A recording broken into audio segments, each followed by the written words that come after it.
में चले जाओ, उन्होंने राम को भगवान का दर्जा दे दिया। आप 2 रामायण खरीद के ले आए और पढ़े, वाल्मीकि रामायण भी लाए और रामचरितमानस भी ले आए।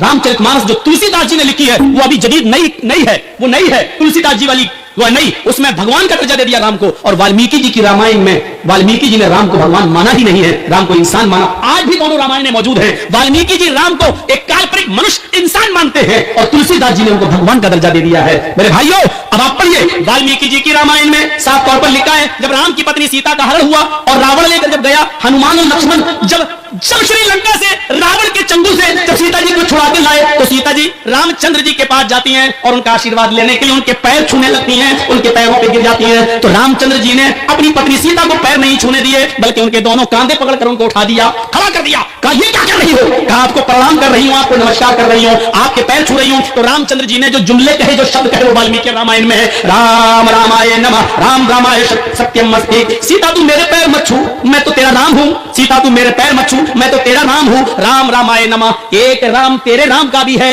एक राम तेरे राम का भी है। राम रामाय नमः, सीता तू उसके सामने सर झुका जो तेरे राम का राम है, यानी एक अल्लाह के सामने सर झुका। राम रामाय सत्यम अस्ति, इसलिए कि राम का ही राम सच्चा है। राम रामाय नमः, इसलिए कि राम का ही राम सच्चा है। ये सीता जी को रामचंद्र जी ने कहा, जो वाल्मीकि रामायण में आदि मौजूद है। रामचंद्र जी ने अपने पैर नहीं छूने दिए। दुनिया में जितने भी धर्म हैं, इंपॉर्टेंट चीज, जितने भी दुनिया में धर्म हैं, उन धर्मों के अंदर उस धर्म के महान पुरुष को महान पुरुष नहीं रहने दिया है, इंसानियत से निकालकर भगवान का दर्जा दे दिया है। आइए देखते हैं। सिखों में देख लीजिए गुरु नानक, लेकिन गुरुद्वारे में चले जाइए लिखा होगा नानक भगवान, इंसान नहीं रहे। जैनियों में चले जाइए महावीर जी, उनके मंदिर पे लिखा होगा महावीर भगवान। गौतम बुद्ध के पास चले जाइए, और नेपाल में लुम्बनी में उनका बहुत बड़ा मंदिर बना हुआ है। मुझे जब प्रोग्राम हुआ था नेपाल में, तो वहां के लोग घुमाने के लिए ले गए, देखा लुम्बनी में वो गौतम बुद्ध जिनकी एक पत्नी थी, वो गौतम बुद्ध उस पत्नी से जिनका एक बेटा पैदा हुआ जिसका नाम राहुल था, शादीशुदा जिंदगी गुजारने वाला वो बुद्धा अचानक दुनिया की जिंदगी से परेशान हो जाता है और सच्चाई की तलाश में अपनी बीवी और बच्चे को छोड़कर जंगल में चला जाता है। और सच्चाई की तलाश में रहते रहते उसी जंगल के बियाबान जंगलों में उसकी मृत्यु हो जाती है।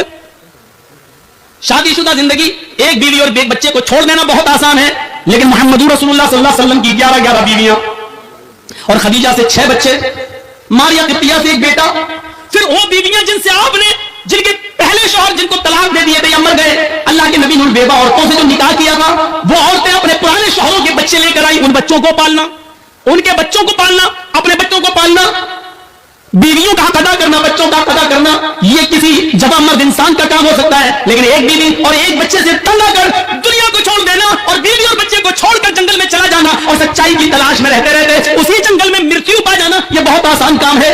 बीवियों को पालना और बच्चों की परवरिश करना, यह बहुत मुश्किल काम है। अल्लाह के रसूल ने 11 बीवियों को भी देखा, दूसरी बीवियां जो दूसरे शौहरों की थी और जो इंतकाल कर गए थे, नबी अकरम ने जब उन औरतों से शादी की तो अपने पहले शौहर, पहले पति के बच्चे भी लाई, उन बच्चों को भी पालना, फिर उनकी शादियां भी कराना। मेरे भाइयों, ये दिल गुर्दे का और कलेजे का काम है। आज भी बहुत सी संस्थाएं ऐसी हैं जो यतीम और गरीब लड़कियों की शादियां कराती हैं। मेरे भाइयों, मुबारकबादी के लायक हैं वो संस्थाएं, वो तंजीमें। होना चाहिए गरीब लड़कियों की शादी का बंदोबस्त और इंतजाम हो, और यही काम जनाब मोहम्मद रसूलुल्लाह सल्लल्लाहु अलैहि वसल्लम ने किया। तो आज गौतम बुद्ध का मंदिर देख लो, वहां जाओगे तो आप लिखा देखेंगे बुद्ध भगवान, महावीर भगवान, नानक भगवान, बुद्ध भगवान। ईसाइयों में चले जाओ, ईसा अलैहिस्सलातु वस्सलाम जो अल्लाह के नबी थे, ईसाइयों ने उनको भी बंदगी से निकाल दिया, सन ऑफ गॉड कह दिया, अल्लाह का बेटा। बल्कि ईसाइयों का एक तबका और एक फिरका तो 3/1 और 1/3 तस्लीस का कायल है। 3/1 1/3 यानी ईसा, मरियम और अल्लाह, ये तीनों एक है और एक ही तीन है।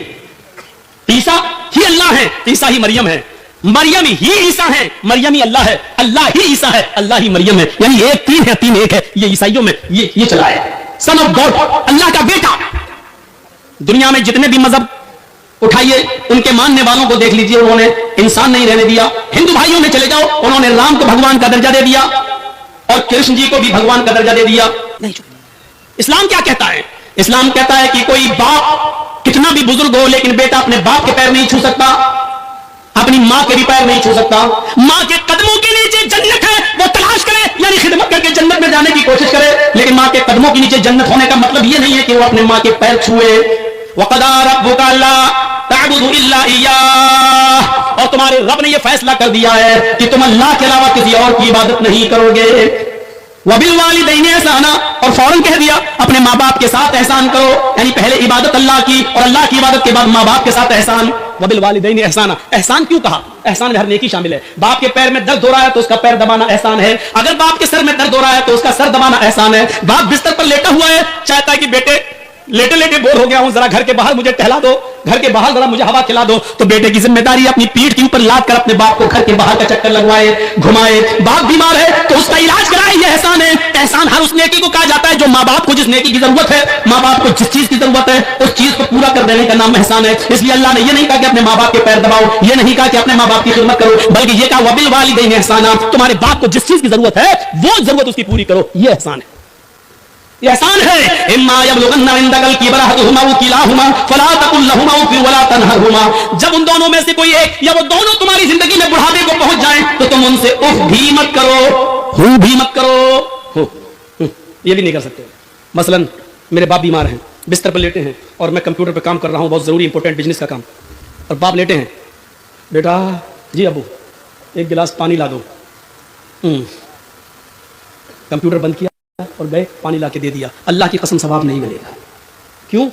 तुमने ये तुम्हारे मुंह से जो निकल गया, यानी बाप ने पानी मांगा और तुम कंप्यूटर पे कोई इमरजेंसी काम कर रहे हो, अचानक बेटा जी एक गिलास पानी ला दो, उठे लाए दिया पिलाया, अपने हाथ से उनका सर पकड़ के पिलाया, सब कुछ किया, लेकिन जो निकल गया इसने तुम्हारी इस नेकी को बर्बाद कर दिया। कुरान कहता है फला तकुल लहुमा उफ, जब वो इस उम्र को पहुंच जाए तो तुम हो भी नहीं कर। यह है बाप का दर्जा, यह है बाप का मकाम। लेकिन इतना ऊंचा मकाम होने के बावजूद यह नहीं कहा कि तुम अपने बाप के पैर छुओ, नहीं छू सकते, क्योंकि सर झुकाना सिर्फ एक अल्लाह के सामने जायज है। और आगे यहां तक अल्लाह के नबी ने फरमाया अगर अल्लाह के अलावा सर झुकाना सजदा करना किसी को जायज होता तो अल्लाह के नबी फरमाते हैं कि मैं औरतों को हुक्म देता कि वो अपने हस्बैंड्स, अपने शौहरों को सजदा करें। अगर अल्लाह के अलावा सजदा करना किसी को जायज होता तो मैं औरतों को हुक्म देता कि वो अपने शौहरों को सजदा करें, लेकिन बीवी भी अपने शौहर को सजदा नहीं कर सकती है, इसलिए कि सजदा सिर्फ अल्लाह का हक है, बंदा सिर्फ अल्लाह ही को कर सकता है और किसी को नहीं। मेरे भाइयों इस मकाम को समझने की कोशिश करो।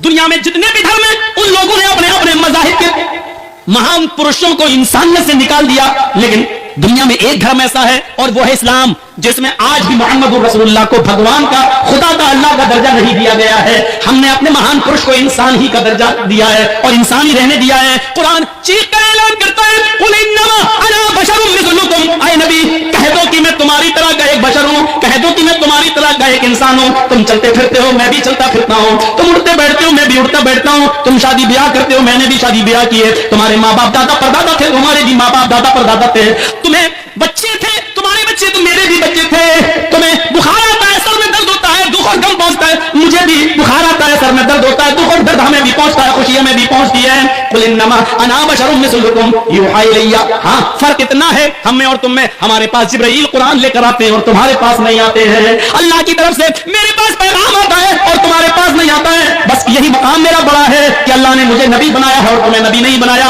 अल्लाह ने तुम्हें पैगंबर नहीं बनाया और मुझे पैगंबर बनाया है, मुझे कुरान उतारा और उस कुरान को लोगों तक पहुंचाने का हुक्म दिया है। इस मकाम ने, इस मर्तबे ने मुझे बहुत बुलंद कर दिया है। इंसानियत में कोई फर्क